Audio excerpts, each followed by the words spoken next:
Hey guys, what's up? So welcome back. In this video, we want to look at how we create a reusable module within Elixir. So in this case, we're actually going to create a module using the define module keyword.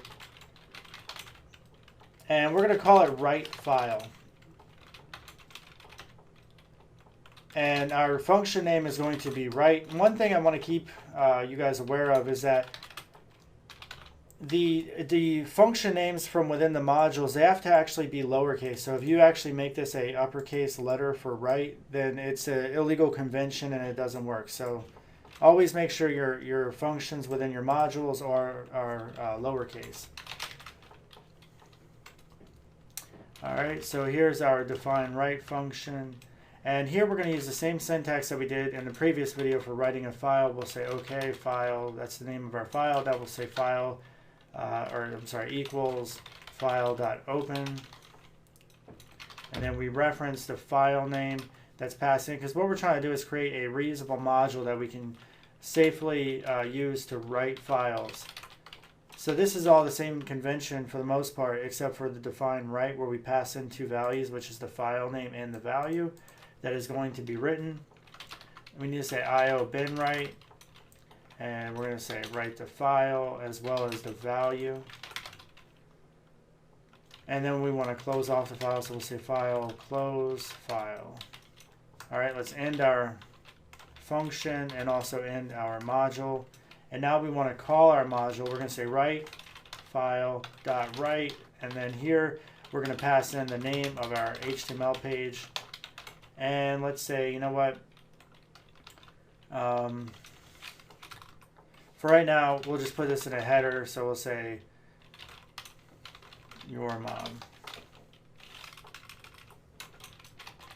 is great. So no insulting there.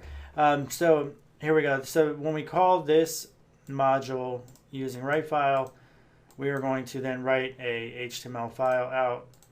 And let's go ahead and do that. So we're going to run this.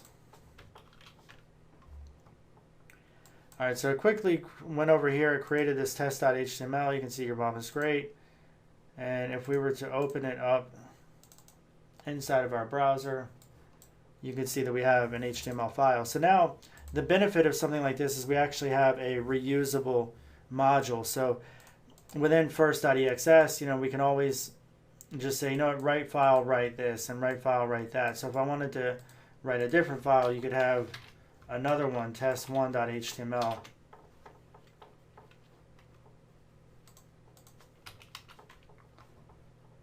And if we ran that, then you get test2. So that is one of the benefits of having this module. That way you have code, it's saved in a file, and you don't have to mess with it. You know it works, and you can just drag this file. And we're going to see that in another video, how we actually import this in order to be able to use it into another file.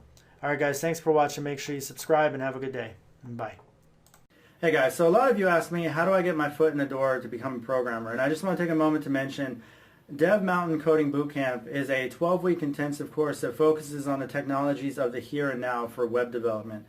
Some of the things that they're actually teaching in this 12-week course, it's geared to get you into the industry by focusing on things like jQuery, Node.js, React, Angular, how to use GitHub. So a lot of the things that you're going to need to do as a developer as soon as you start, they're going to be teaching you in this coding bootcamp. And the entire goal is to be able to get you into the industry within 12 weeks. So if you guys are interested in learning more information about Dev Mountain Coding Bootcamp, just check out the link in the description tab of this video. Thank you for watching, and have a good day.